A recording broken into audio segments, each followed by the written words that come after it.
مسیح خداوند میں آپ کی سلامتی ہو۔ پروگرام مسیحی نقطہ نظر کے ساتھ ایک بار پھر تانیہ کمل آپ کی خدمت میں حاضر ہے۔ ناظرین، آج ہم جس ٹاپک پر بات کریں گے وہ ہے روحانی بدکاری۔ جب ہم بات کرتے ہیں روحانی بدکاری کی تو کیا جو لوگ روحانی ہوتے ہیں وہ بدکار ہوتے ہیں؟ اور اگر نہیں ہوتے تو پھر ہمیں کیوں اس معاشرے میں یہ نظر آتا ہے کہ ہم جب دیکھتے ہیں، نگاہ کرتے ہیں کہ ہمارے آس پڑوس میں لوگ جب درگاہوں یا مزاروں پر پہنچتے ہیں تو مسیحی لوگ بھی ان کو فالو کر لیتے ہیں، کسی مشکل میں یا کسی پرابلم میں وہ نہ چاہتے ہوئے بھی چلے جاتے ہیں۔ کیا ہم شیطان کے ہیلوں سے واقف نہیں ہیں؟ اور اگر واقف ہیں تو کیا ایک ایماندار اپنے آپ کو اور شیطان کو اور آج کل کے معاشرے کو دیکھ کر کیا وہ کیئرفل رہتا ہے؟ یہ تمام سوالات پوچھیں گے اپنے گیسٹ جناب بشپ اعجاز عنایت صاحب سے۔ بشپ صاحب، welcome to the program. Thank you very much. ناظرین آپ سب کو سلام، گاڈ بلیس یو آل۔ کیسی طبیعت ہے آپ کی؟ میں خدا کا شکر ہے۔ بشپ صاحب، میں بات کر رہی تھی روحانی بدکاری کی۔ جی ایک سوال ذہن میں آتا ہے پیرا دتا نام سے۔ لوگ یہ جو نام رکھ لیتے ہیں پیرا دتا، اس کے پیچھے کیا سچائی ہے؟ بیٹا، بات یہ ہے کہ خدا ان کا پاک کلام بڑی صفائی کے ساتھ جی ان ساری جگہوں کو جہاں سے ہم پیرا دتا کا نام حاصل کرتے ہیں جی ان کو مکروہات اور بدکاری کے اڈے کہتا ہے۔ اب ہوا یہ ہے کہ ہمارے لوگ جاہل تھے، جاہل ہیں، اور جب تک ان کو سکھایا نہیں جائے گا وہ جاہل رہیں گے۔ شاید دنیاوی علم کے حوالے سے، دنیا داری کے حوالے سے بڑا اچھا سٹینڈرڈ ہوگا ان کا، تعلیم کا سٹینڈرڈ ہوگا، جو روحانی ویلیوز ہیں ان کو نہ سمجھنا ہمیں جانے انجانے میں بہت ساری غلط پریکٹسز میں لے جاتا ہے، غلط کاموں میں ہم انوالو ہو جاتے ہیں۔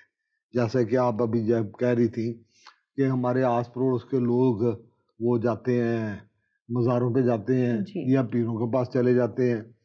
اب میرے ذہن میں آپ کے سوال کی وجہ سے ایک دم آیا ہے کہ حنا تھی، حنا کو بیٹے کی ضرورت تھی، وہ خدا کے گھر میں جاتی ہے، وہاں زار زار رو کے وہ دعا کرتی ہے اور اس سے حاصل کرتی ہے۔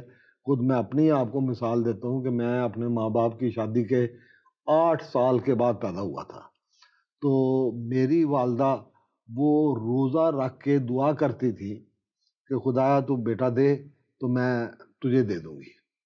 اب میں یہاں سے یہ کہتا ہوں کہ جو والدین اپنے بچوں کے لیے دعا کرتے ہیں، اور میں کہتا ہوں کہ شادی ہے، خدا ان کا نظام ہے، ہم نے جوڑے بن کے رہنا ہے، لیکن بڑے تقدیس کی حالت میں رہنا ہے۔ خدا ان کے پاک کلام میں اس کو پاکیزگی کی حالت کہا گیا ہے، نکاح کی حالت کو پاکیزگی کی حالت کہا گیا۔ تو اس طرح ایمانداروں کو جب ان کی شادی ہوتی ہے، بچوں کی پیدائش سے پہلے ہی ان کے لیے دعا کرنی چاہیے، اس کے بعد اور زیادہ ان کے لیے اور ان کے ساتھ دعا کرنی چاہیے اور خدا کے کلام کی باتوں پر غور کرنا چاہیے۔ جی، بات یہ ہے کہ ان ساری باتوں کے پیچھے جو ایک اصول ہے، وہ اصول یہ ہے کہ تو خداوند اپنے خدا کو پہچان۔ پرانے عہد نامے میں بھی خداوند کے گلے اسی بنیاد کی وجہ سے تھے کہ تم زبان سے تو میرا اقرار کرتے ہو لیکن تمہارے دل مجھ سے دور ہیں۔ دل لگایا جاتا ہے سمجھنے کے لیے، خدا کو سمجھنے کے لیے، خدا کی مرضی کو سمجھنے کے لیے، اس کی ڈائریکشنز کو سمجھنے کے لیے، اس کے مزاج کو سمجھنے کے لیے۔ اب آپ کے گھر میں مختلف طرح کے لوگ رہتے ہیں، ان کے مختلف مزاج ہوتے ہیں، اور جو سمجھدار لوگ ہوتے ہیں وہ ان کے مزاج کے مطابق ان سے ڈیل کرتے ہیں۔ اب ہمیں بھی خدا کو سمجھنے کی ضرورت ہے اور اس کے مزاج کو سمجھنے کی ضرورت ہے، اور خدا ان کے پاک کلام میں یہ لکھا ہے کہ ہمارا خدا غیور خدا ہے۔ اگر یسوع ہمارا دلہا ہے تو وہ غیور ہے، ٹھیک ہے؟ اور خدا ان کے کلام میں یہ بھی لکھا ہے کہ وہ خدا کے بارے میں غیرت تو رکھتے ہیں لیکن سمجھ کے ساتھ نہیں۔ یہاں اس رشتے کے حوالے سے وفاداریوں کا سوال پیدا ہوتا ہے۔ مثال کے طور پہ خدا ان کے پاک کلام میں خداوند یسوع مسیح کی زبان میں یہ کہا گیا تھا کہ جس کسی آدمی نے کسی دوسری عورت پر غلط نظر کی اس نے اس کے ساتھ بدکاری کر لی. یہ ہے اپنی وفاداری کے عہد سے پھر جانے والی بات کہ آپ کا وفاداری کا عہد ہے کسی کے ساتھ، میاں بیوی ہیں آپ، لیکن آپ دوسری طرف ادھر ادھر تاک جھانک کر رہے ہیں تو آپ غلط کر رہے ہیں. اسی طرح عورت پہ بھی، اور عورت کا لفظ میں اس لیے استعمال کرتا ہوں کہ ہم خداوند یسوع مسیح کی دلہن بھی ہیں، خدا کے بیٹے کی دلہن بھی ہیں. اس حوالے سے ہمارے سب کے ساری کلیسیا کے رشتے، اور کلیسیا کو ایمانداروں کی ماں بھی کہا گیا ہے. اور جو خاتون ہے، اسی طرح سے جس طرح آدمی کے اوپر یہ لاگو ہوتا ہے کہ وہ کسی اور طرف دھیان نہ کرے، بلکہ اپنے خاندان کی طرف جب تک اس کی شادی نہیں ہوتی، اور اس کے بعد جب اس کی شادی ہو جاتی تو اپنے میاں کے ساتھ وہ وفادار رہے. یہ خدا کا تقاضا ہے ہم سے، بحیثیت کلیسیا بھی اور بحیثیت اپنی ماں کی، کلیسیا کی ماں کے بھی. تو میں یہ عرض کرنا چاہتا ہوں کہ ہمارا خدا نمبر 1 وہ لا تبدیل خدا ہے، یعنی اس کے اصول، ضابطے، طور طریقے وہ کسی طور پر وہ تبدیل نہیں ہوں گے. وہ ازلی اور ابدی ہے، وہ لا تبدیل ہے. خدا ان کے پاک کلام میں سے ہم نے پڑھا کہ جس کی آنکھیں آگ کے شعلہ کی سی ہیں، اور یہ غیرت کو، عزت کو، اپنی اس جھنجھلاہٹ کو یا غصے کو جو کلیسیا کی کمزور روحانی صورتحال ہے اس کی وجہ سے اس کی آنکھیں آگ کے شعلہ کی مانند ہے اور اس کے پاؤں پیتل کے سے ہیں. یعنی وہ مضبوط بنیاد پہ قائم ہے، خدا کی خدائی مضبوط بنیاد پہ قائم ہے. اور جبکہ یہ لکھا ہے کہ وہ لوہے کے عصا سے ان پر حکومت کرے گا، تو لوہے کا عصا جو ہے وہ سروں میں ڈنڈا مارنے کے لیے نہیں ہے. اس کے پاس فرشتے ہیں، وہ فرشتے پکڑ کر آگ کی جہنم میں ڈال دیں گے. لیکن لوہے کا عصا ایک فکسڈ سٹینڈرڈ کو ظاہر کرتا ہے. یہ عصا جو ہے یہ اختیار کی بھی علامت ہے، اور اس کے ساتھ ساتھ یہ عصا جو ہے یہ پرانے نئے عہد نامے میں اس کو ناپنے کے پیمانے کے طور پہ بھی کہا گیا ہے. تو اس کا ایک فکسڈ معیار ہے. ہم نے اپنے خدا کو پہچاننا ہے، اس کے معیار کو پہچاننا ہے، اس کی غیرت کو پہچاننا ہے، اس کے ساتھ اپنے رشتے کو پہچاننا ہے، اور پوری وفاداری کے ساتھ اس کے ساتھ لگے رہنا ہے. ابھی جو آپ نے بات شروع کی کہ پیراں دیتا، اب ہمارے لوگ بڑی سادگی کے ساتھ ناسمجھی کی وجہ سے کیوں، اور میں بہت بڑا قصور سمجھتا ہوں استادوں کا جنہوں نے سکھایا نہیں ہے، کہ یہ جو بدکاری اور مکروہات کے اڈے ہیں، چاہے وہ پیر فقیر ہیں، یہاں پہ میں نے دیکھا دیواروں پہ لکھا ہوتا ہے ماہر عملیات اور ماہر جنات. وہ ڈیوڈ مسیح ہوتا تو نہیں ہے، جی بالکل، لیکن ہمارے کرسچن جو ہیں جادوگر وہ اپنا دیگر جادوگروں سے زیادہ طاقتور ہوتے ہیں. یہ میں اپنا شخصی تجربہ بتاتا ہوں. مقصد یہ ہے کہ آپ اپنے خدا کو چھوڑ کے آپ کسی اور کے پاس جا رہے ہیں. تیرے حضور کوئی دوسرا خدا نہ ہو، ہمارا کوئی دوسرا خدا نہیں ہے، ہم کسی اور کو خدا ماننے کے لیے تیار نہیں ہیں. جب ہم کسی اور روحانی طاقت کو اپنے خدا کی طاقت سے زیادہ سمجھتے ہیں تو یہ دوسرا خدا اور روحانی بدکاری میں مبتلا ہونے والی بات ہے. ہم نے اپنے خدا سے، اپنے آقا سے، اپنے مالک سے، اپنے روحانی خدا سے، اپنے دلہا سے نظریں ہٹا کر کسی اور طرف لگا لیں تو یہ سارا کچھ جو ہے یہ روحانی بدکاری کے زمرے میں آتا ہے. اور ہمیں یہ سمجھنے کی، جاننے کی، سیکھنے کی، سکھانے کی ضرورت ہے. بہت سارے لوگ ہیں وہ ورد پڑھ کر لیتے ہیں. یہ خدا کا کلام خدا کے دل کی باتوں کو ہم تک پہنچاتا ہے، اس کی سوچوں کو ہم تک پہنچاتا ہے، اس کی توقعات کو ہم تک پہنچاتا ہے، اس کے معیار کو ہم تک پہنچاتا ہے، اس کی ڈائریکشنز کو ہم تک پہنچاتا ہے. لیکن اس کے چلے کر لینے سے آدمی کوئی بڑا کاریگر نہیں ہو جاتا. اس کو سمجھنا، جیسے وہ حبشی کھوجا تھا، وہ جا رہا تھا یسایہ نبی کا صحیفہ پڑھ رہا تھا، تو فلپس نے اس سے جا کے پوچھا جو کچھ تو پڑھ رہا ہے کیا تو سمجھتا بھی ہے؟ تو وہ سمجھ جو ہے خدا کا روح دیتا ہے جب ہم بڑی عاجزی کے ساتھ، بڑی فروتنی کے ساتھ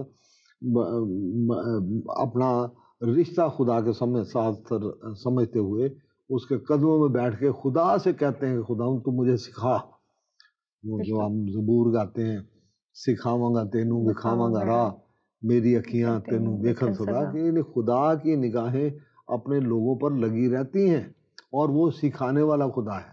لیکن کب وہ سکھاتا ہے؟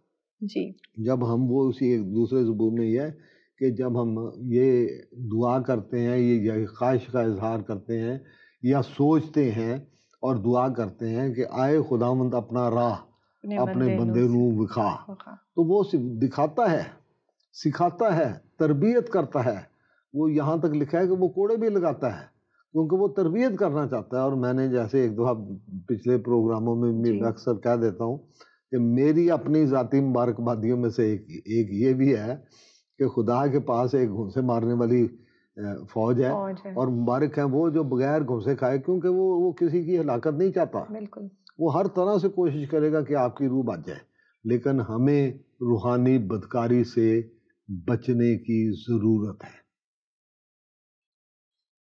جی، تو روحانی بدکاری سے کس طرح بچا جا سکتا ہے جب لوگ اس دنیا میں رہتے ہیں اور جب دوسرے لوگوں کو دیکھتے ہیں ایماندار بھی ہوتے ہیں، لیکن وقتی طور پر جب وہ ایماندار ہی گر جاتا ہے اور بار بار گرتا ہے، تو وہ کیا ایسا کرے کہ وہ ان ساری باتوں سے بچ سکتا ہے؟ بیٹا، ہمیں خدا کے کلام کو بڑے دھیان کے ساتھ، بڑے غور کے ساتھ دیکھنے کی ضرورت ہے، اور اس میں سے چند ایک مثالیں ہیں جن کو ہمیں اپنی بہتری کے لیے، اپنی سمجھ کے لیے بڑے دھیان کے ساتھ پڑھنے اور ان پر غور کرنے اور ان سے روحانی سبق سیکھنے کی ضرورت ہے۔ سب سے پہلا سبق ہمیں نظر آتا ہے ہوا کی زندگی میں۔ ہوا کا رشتہ آدم کے ساتھ تھا، اور آدم اور ہوا دونوں خدا کے وسیلے سے پیدا ہوئے تھے، خدا کی مخلوقات تھے، اور اس کے ساتھ جڑے رہنا ان کا فرض تھا۔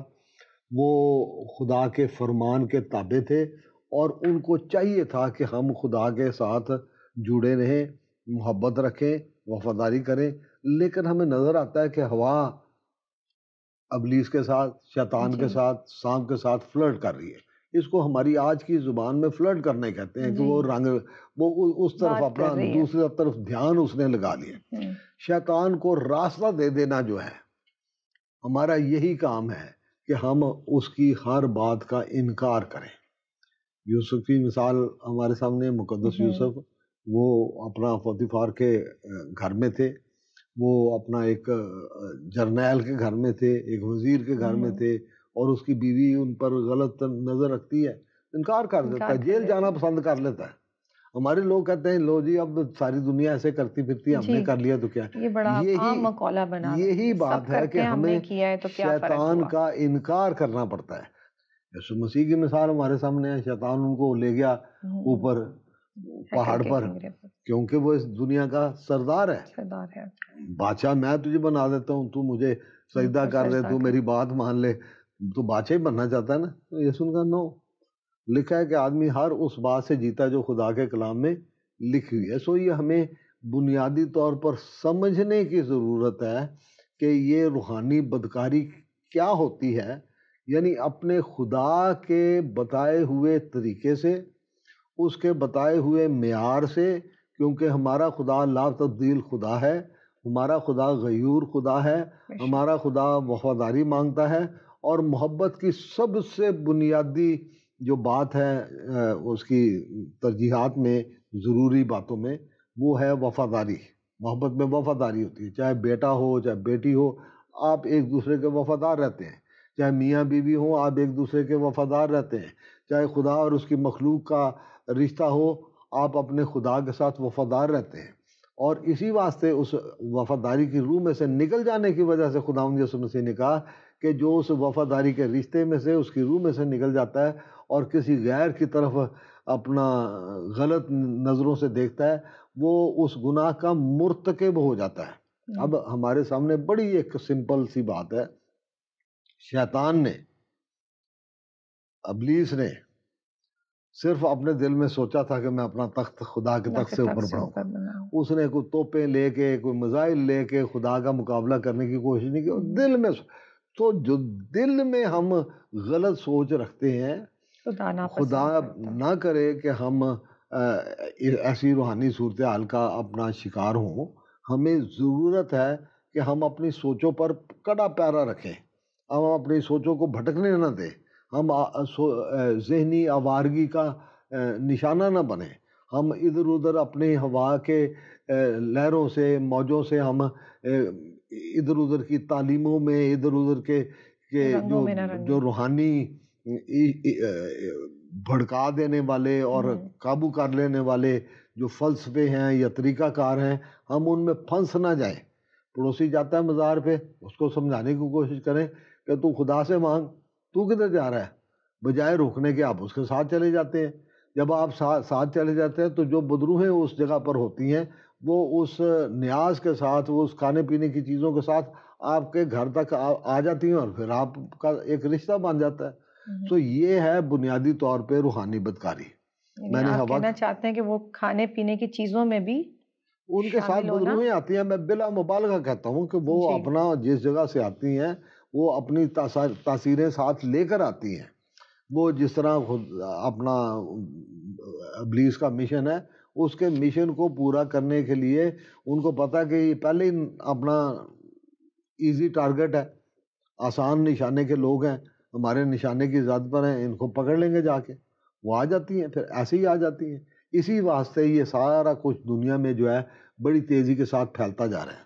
اب اس کے رنگ مختلف ہوتے جا رہے ہیں لیکن بہت تیزی کے ساتھ پھیل رہا ہے کہ ہم دوسرے خداؤں کے ماننے والے بنتے جا رہے ہیں، جس میں سے ایک پیسہ بھی ہے، جس میں سے ایک شان و شوکت بھی ہے، جس میں سے دنیاوی رنگ بھی ہے.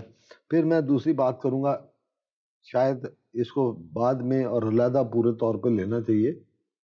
سامری عورت کنویں پہ خداوند یسوع مسیح کو ملتی ہے اور خداوند یسوع مسیح اس کو بتا دیتے ہیں کہ 5 تو کر چکی ہے اور چھٹا بھی جو جس کے پاس تو رہ رہی ہے وہ بھی تیرا شوہر نہیں. اور اس کی بڑی عمدہ تاریخ ہے، میں یہاں اس کو علیحدہ رکھ کے کرنا چاہتا ہوں. پھر یہاں مکاشفہ دوسرے باب میں لکھا ہے کہ مجھے تجھ سے یہ شکایت ہے کہ تو نے اس عورت ایزبل کو رہنے دیا ہے جو اپنے آپ کو نبیہ کہتی ہے. اب نبیہ اپنے آپ کو وہ کہتی ہے. اب یہ ہمارے سمجھنے کی بات ہے. آج کل بہت سارے خدا کے خادم ساری دنیا میں اپنے آپ کو پروفٹس کہتے ہیں، وہ اپنے آپ کو اپوسلز کہتے ہیں. تو وہ اپنے آپ کو تو نبیہ کہتی ہے. تجھے خدا نے روحوں کا کیا امتیاز بخشا ہے اگر تو اس کو پہچان ہی نہیں سکا، اس کے پیچھے ہو لیا. آج کل کے زمانے میں بھی بہت سارے لوگ ہیں، بہت سارے خدا کے خادم ایسے ہیں جو ورد چلے بھی کرتے ہیں، جو اپنے آپ کو اپنا بڑا کچھ کہتے ہیں. تو ہم کیا پہچان رکھتے ہیں؟ ساری دنیا کی بات کر رہا ہوں، میں ساری کلیسیا کی میں بات کر رہا ہوں، میں کسی مخصوص طبقے کی یا مخصوص لوگوں کی بات نہیں کر رہا.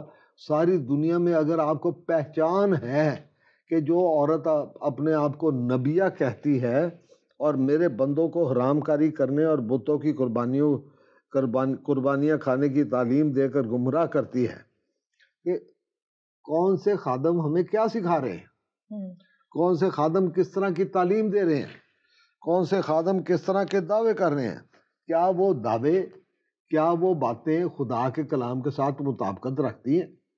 ہمیں بتوں کی قربانی کھانے کی اگر وہ ترغیب دیتی ہے نبی اپنے آپ کو نبیہ کہتی ہے، تو جو اپنے آپ کو نبی کہتا ہے یا جو اپنے آپ کو کچھ ایسا بڑا روحانی مرتبے والا کہتا ہے، کیا ہم میں اتنی ڈسرنمنٹ یعنی روحوں کا امتیاز، فیصلہ کرنے کی روحانی قوت ہے کہ ہم دیکھ کر ان کو رد کر دیتے ہیں کہ نہیں بھائی تو 2 نمبر کا بندہ ہے، تو 2 نمبر کی بندی ہے، میں تیرے ساتھ نہیں جانے کا، میں تو اپنے خدا کی عبادت کروں گا. بالکل. یشوع نے کہا تھا کہ اب رہی میری اور میرے گھرانے کی بات، ہم خدا کی پرستش کریں گے. میں نے اپنا فیصلہ کرنا ہے. میرے اندر اتنا امتیاز ہونا چاہیے، اتنی صلاحیت ہونی چاہیے، روحانی صلاحیت ہونی چاہیے، اتنا خدا کے کلام سے واقف ہونا چاہیے کہ ہم سمجھیں کہ ہم کس کے پیچھے جا رہے ہیں. ہر چمکنے والی چیز سونا نہیں ہوتی. اچھا، آپ نے بھی باتوں باتوں میں کہا تھا کہ جو مسیحی جادوگر ہوتے ہیں یہ زیادہ طاقتور ہوتے ہیں، ایسا کہنے کی کوئی خاص وجہ؟ کیا باقی طاقتور نہیں ہوتے؟ نہیں ہوتے ہیں، ایک سے ایک بڑھ کے ہے. جی. لیکن میرا جو میں شخصی تجربہ آپ کو بتا رہا ہوں کہ جب شروع آغاز میں ہی ہم نے اس طرح کی دعائیں یا اس طرح کے معاملات سے ہمارا واسطہ پڑھنا شروع ہوا تو دیکھنے میں یہ آیا ہے کہ جو ورد چلے یا علم ان کے پاس ہوتا ہے وہ عام لوگوں کے پاس نہیں ہوتا. یہ میرے تجربے کی بات ہے کہ اندر سے ڈھیٹ ہوتے ہیں کیونکہ اپنے آپ کو وہ مسیح سمجھتے ہیں، ڈھیٹ ہوتے ہیں، وہ اپنی بات پہ پکے رہتے ہیں. خداوند یسوع مسیح کے نام کو انہوں نے بچپن سے سنا ہوتا ہے، وہ اسے جلدی مانتے بھی نہیں ہے، ڈرتے نہیں. کہا یسوع تو ہمارا ہے، تو ہمیں یسوع کے نام پہ کیوں حکم دے رہا ہے؟ یہ سختی کی دلیل میں آپ کو بتا رہا ہوں کہ وہ کہے یسوع تو ہمارا ہے، تو ہمیں یسوع کے نام پہ جھڑک کے کیوں نکال رہا ہے؟ تو کون ہوتا ہے؟ جتنا یسوع تیرا ہے اتنا ہی ہمارا بھی ہے. تو وہ ایک غلط مفروضے کی بنیاد پر وہ اپنے دلوں کو سخت کر چکتے ہیں دوسروں کے نسبت.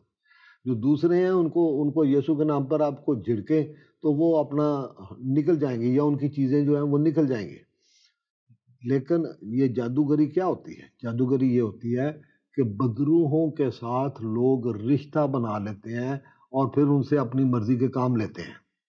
وہ کسی کے اوپر چھوڑ دی کہ اس کو تنگ کرو، اس کو سونے نہیں دینا، مطلب ایسی چیزیں جو آدمی کی عام سوچ میں یا پریکٹسز میں نہیں آتی وہ ان پہ وہ حکم دے دیتے ہیں. پھر اس کی جادوگری کی بہت ساری یہ قسمیں ہیں، ان کے طریقہ کار فرق ہیں، یہ بہت بڑا مضمون ہے.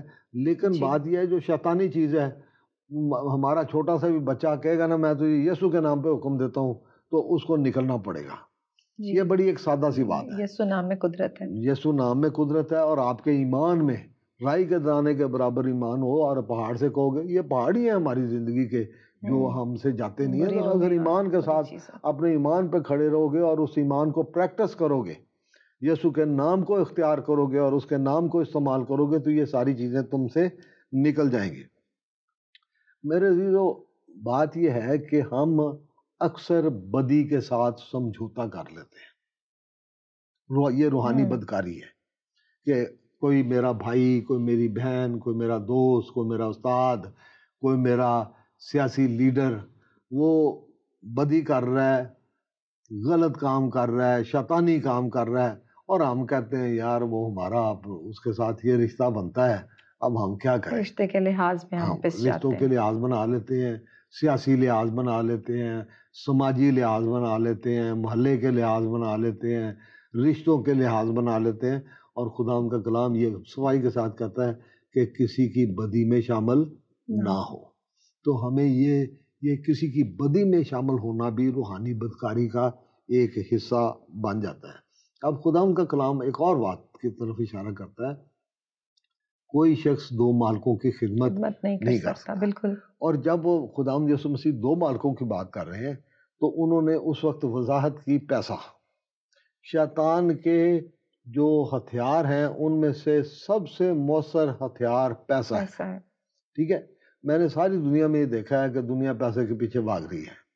جو امریکہ کی بڑی بڑی قوتیں ہیں، ان کے ایلیٹ ہیں، دوسرے ملکوں کے ہیں، وہ دہریے ہیں، اکثریت ان میں دہریوں کی ہے، اکثر دولت کے پجاریوں کی ہے. پاکستان میں بھی ایسے ہی ہے، ہندوستان میں بھی ایسے ہی ہے، ساری دنیا میں ایک ہی نظام چل رہا ہے کہ جو طاقتور ہیں اپنی طاقت کے زور پر وہ پیسہ حاصل کر رہے ہیں، کما رہے ہیں، اس کو حاصل کرتے جا رہے ہیں، اور جو ان کے ماتحت کام کر رہے ہیں ان کو غلاموں کی طرح سے اس طرح ٹریٹ کر رہے ہیں کہ وہ ان سے زیادہ سے کمائی حاصل کر سکیں. تو خداوند یسوع مسیح جب بات کر رہے تھے تو دوسرا مالک شیطان اور شیطان کا پیسے کا نظام تھا. اب ہم کہتے ہیں کہ جی ساری دنیا ایسے کرتی پھرتی، ہم نے ایسے کر لیا تو کیا ہوا؟ ہمارا خدا، میرا خدا وہ خدا ہے جو کووں کے ذریعے روٹی کھلانے والا خدا ہے. اور میں آپ کو یقین ماننے، میں اپنی زندگی میں سے اتنی مثالیں دے سکتا ہوں، اتنی مثالیں دے سکتا ہوں کہ لکھا ہے کہ وہ اپنے محبوب کو نیند ہی میں دے دیتا ہے۔ ہمارا رشتہ اس کے ساتھ صحیح ہونا چاہیے۔ آپ سوئی ہوئی ہیں، آپ کے میاں جا رہے ہیں صبح کام پہ، وہ آپ کے ضرورت کے پیسے آپ کے تکیے کے نیچے یا آپ کی میز کے پاس رکھ کے وہ آپ سے پہلے اگر شفٹ پہ جا رہے ہیں تو وہ آپ کی ضروریات کا تحفظ کر کے جائیں گے۔ اسی طرح ہمارا خداوند جو ہے وہ ہمارا محبوب ہے، اور ہم اگر اس کے محبوب ہیں تو وہ ہمیں نیند ہی میں دے دیتا ہے۔ میں آپ کو ایک چھوٹا سا واقعہ بتاؤں کہ پنڈی کی بات ہے، بڑی خوبصورت بات۔ رات کو سونے لگے تو ہمارے پاس صبح کے لیے کچھ بھی نہیں تھا۔ صبح 4 بجے سردیوں کے دن میں جس وقت باہر برف جمی ہوتی ہے، ایک آدمی آتا ہے، دروازہ کھٹکھٹاتا ہے، اور جب میں دروازہ کھولتا ہوں تو ایک لفافہ میرے ہاتھ میں دیتا ہے، کہہ رہا میں فلانے شہر جا رہا تھا، یہ میں نے رکھے ہوئے تھے آپ کے لیے، یہ آپ کے ذاتی ہیں، اور میں چونکہ جا رہا ہوں فلانے شہر میں، مجھے زیادہ دن لگ سکتے ہیں، میں نے سوچا کہ اب تکلیف تو میں آپ کو دے رہا ہوں، غیر مناسب وقت پہ آپ کو جگا رہا ہوں، لیکن یہ میں نے آپ کے لیے رکھے ہوئے تھے۔ اس طرح کی بے شمار مثالیں ہیں کہ خدا اپنے خادموں کو کووں کے ذریعے، کوے ایک فطرت کو ظاہر کرتے ہیں، جی، غلط فطرت کو ظاہر کرتے ہیں، ٹھیک ہے، پھر اپنے محبوب کو وہ نیند ہی میں دے دیتا ہے۔ تو ہمیں پھر روحانی بدکاری میں جانے کی ضرورت کیا ہے؟ ہم کیوں خدا ان پہ بے اعتمادی کر کے اپنا زور مار کے چل وہ پیر سے جا کے بیٹا لے لیتے ہیں، پھر اس کا نام پیرا دیتا رکھ لیتے ہیں؟ تو یہ جو باتیں ہیں یہ ہماری توجہ اس بات کی طرف دلاتی ہیں کہ ہماری چھوٹی چھوٹی باتیں، لا علمی، سادگی، جہالت، وہ ہماری موت کا، روحانی موت کا ذریعہ بن جاتی ہیں۔ اسی واسطے خدا ان کے کلام میں لکھا ہے کہ آئے سونے والے جاگ اور مردوں میں سے جی اٹھ تو مسیح کا نور تجھ پر چمکے گا۔ سادگی اور لا علمی کوئی معقول بہانہ نہیں ہے۔ سارے دنیا کا جو قانون ہے اس میں ایک بات طے شدہ ہے کہ لا علمی معافی کا جواز نہیں بن سکتی۔ اگر ہم لا علم ہیں تو ہمیں پڑھنے کی ضرورت ہے، سمجھنے کی ضرورت ہے، سیکھنے کی ضرورت ہے، اور میں پھر کہوں گا کہ اچھے اور چج کے استاد بناؤ تاکہ آپ ان سے سیکھ سکو، وہ آپ کو وفاداری کے ساتھ سکھا سکیں، کلام سکھائیں۔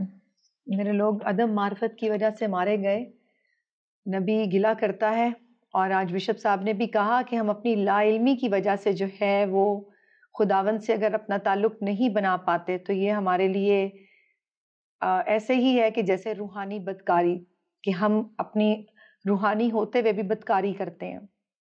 عزیزوں، ہمیں خدا نے موقع بھی دیا ہے، میں پھر کہوں گی زندگی بھی دی ہے اور وقت بھی دیا ہے، اور ہمیں اس کا تعین کرنے کا علم بھی دیا ہے کہ ہم اپنی زندگی میں رہتے ہوئے جب تک ہم اس دنیا میں ہیں، کیونکہ ہماری اگر کمزوری ہے تو اسی میں خدا کا جلال ظاہر ہونا ہے۔ بے شک خدا ہماری کمزوری میں اپنے جلال کو ظاہر کرتا ہے۔ اگر آپ کمزور ہیں تو اپنے لیے دعا کریں، اور ادھر ادھر اور ایسے لوگوں کو کبھی فالو نہ کریں، بلکہ ان کے لیے گواہی کا سبب بنیں۔ اسکرین پر موجود اس وقت نمبر اور ویب سائٹ ایڈریس آپ کے سامنے ہے، اپنے سوالات کیجئے، ہم سے رابطہ رکھیے، دیکھتے رہیے پروگرام مسیحی نقطہ نظر۔ مجھے بشپ صاحب کو اجازت دیجیے، پھر ملیں گے اگلے ہفتے آپ سے اسی وقت اسی جگہ۔ خدا حافظ۔